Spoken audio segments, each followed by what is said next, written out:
Namaste, myself Triveni Khurana, Assistant Professor, Faculty Physiotherapy and Diagnostics, JBN Rajasthan. Today we are going to discuss about diagnosis in different element, that is lower motor neuron syndromes.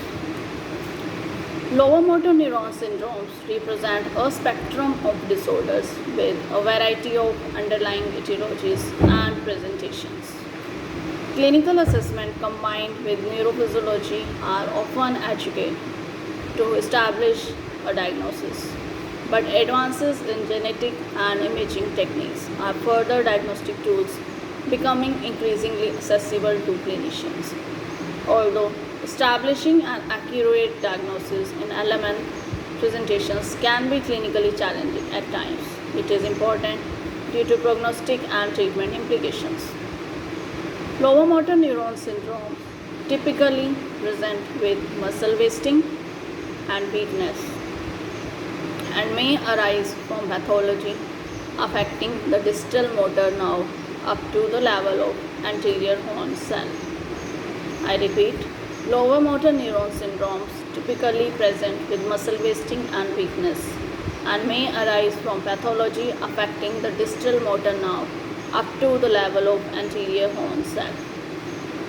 A variety of hereditary causes are recognized, including spinal muscular atrophy, distal hereditary motor neuropathy, and lower motor neuron variants of familial motor neuron disease. Recent genetic advances have resulted in the identification of a variety of disease-causing mutations. Immune-mediated disorders, including multifocal motor neuropathy and variants of chronic inflammatory demyelinating polyneuropathy, account for a proportion of lower motor neuron presentation and are important to recognize as effective treatment are available. The spectrum of lower motor neuron syndromes that may develop in adulthood and provide a framework for the clinician assessing a patient presenting with predominantly LMN features. LMN syndromes are clinically characterized by muscle atrophy, weakness, hyperreflexia without sensory involvement. They may arise from disease processes affecting the anterior horn cell or the motor axon or its surrounding myelin. Neuromuscular junction pathology and muscle disorders may mimic a LMN disorder and form part of differential diagnosis. LMN syndromes can be broadly classified as hereditary, sporadic, or immune-mediated. Immune-mediated neuropathies such as multifocal motor neuropathy and chronic inflammatory demyelinating polyneuropathy are important to distinguish from sporadic and hereditary forms as treatments are available. LMN presentation of motor neuron disease are most often sporadic, but several genetic mutations have been described which can be associated with LMN proponents. Other hereditary forms of LMN syndromes include the spinal muscular atrophy and distal hereditary motor neuropathies. The increasingly availability of next generation sequencing includes the ability for multiple genes to be sequenced in parallel, has resulted in an increase in the discovery of novel genetic mutations. The clinical evaluation of a patient presenting with the LMN syndrome includes a thorough assessment of disease onset and progression. This is particularly important to ascertain as a rapid rate of decline may support a diagnosis of MND and remains an important factor in distinguishing MND from other relatively indolent conditions such as SMA and immune neuropathies. The patterns of weakness should be documented, including symmetry versus asymmetry, proximal versus distal involvement, upper versus lower limb predominance, and presence versus absence of bulbar involvement. Nerve conduction studies and EMG electromyography are essential to confirm that the disorder is neurogenic and should focus on assessing the pattern of involvement, including symmetry and length dependence, presence of focal motor conduction block or demyelinating feature, and the presence or absence of subclinical sensory abnormalities. Imaging, genetic testing, antibody makers, and advanced neurophysiological techniques are useful adjuncts and form an extension of the clinical assessment.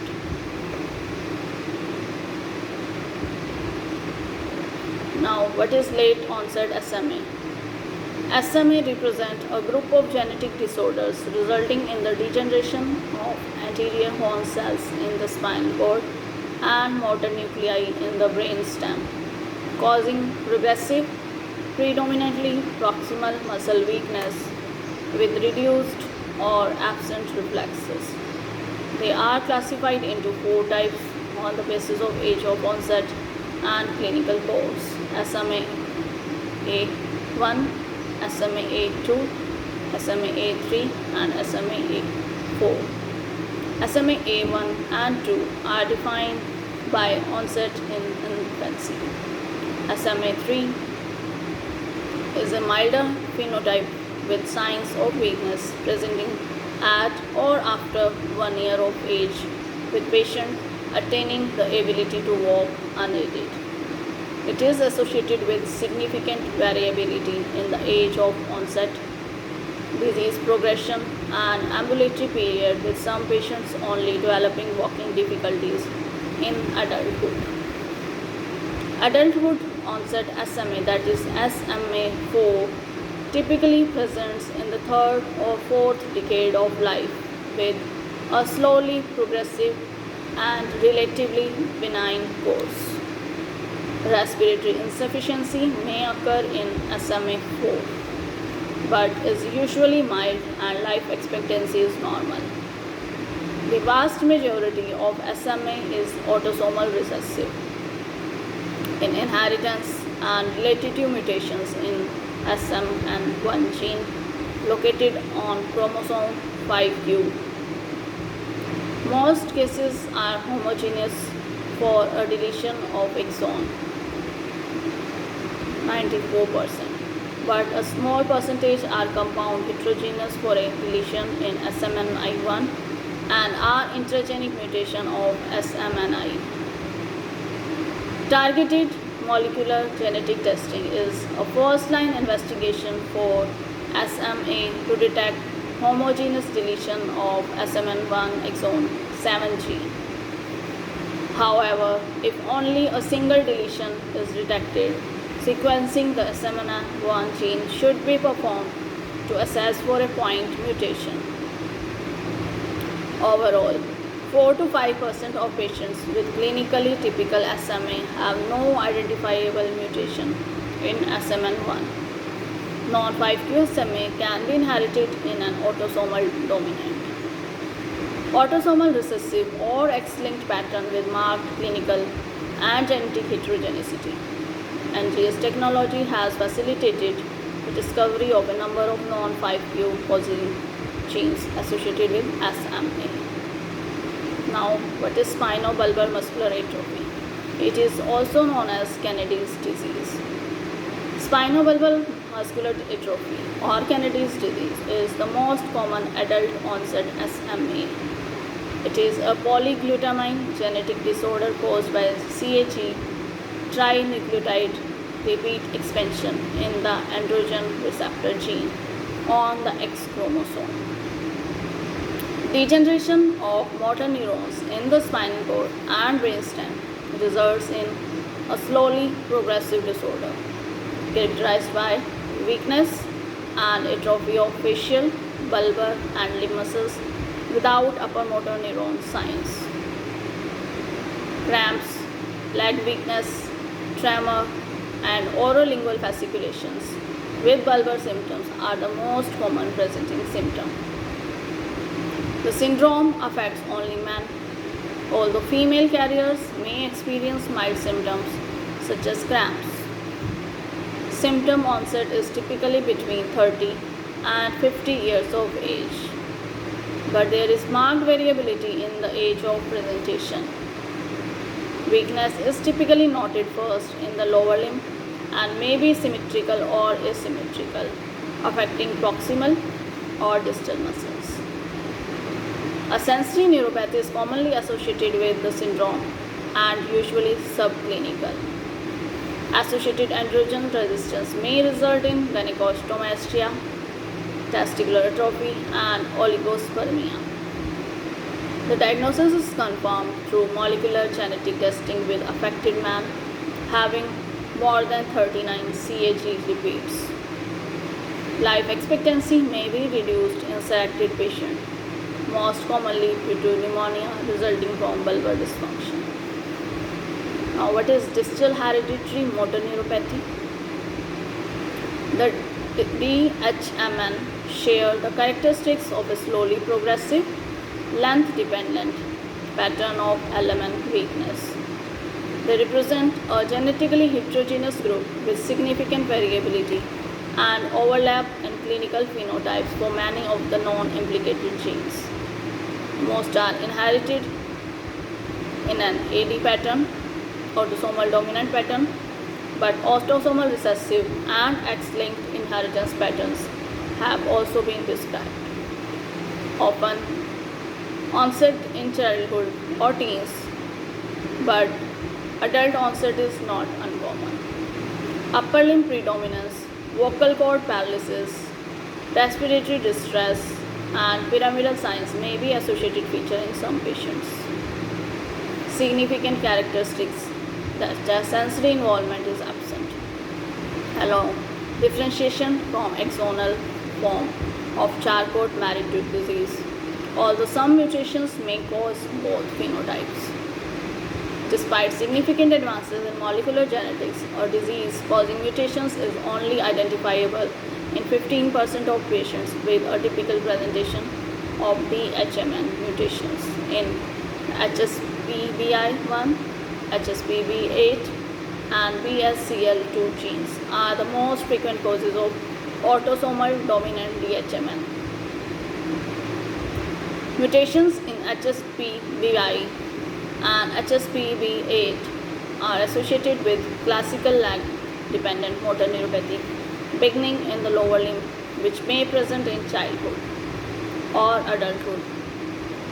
Several phenotypes associated with mutations in BSCL2 have been described and include DHMN type 2 with a length-dependent motor neuropathy, DHMN 5th presenting with a predominantly upper limb distal phenotype, and DHMN with pyramidal signs, with Silver syndrome with atrophy of the intrinsic hand muscles, pyramidal signs, and lower limb spasticity.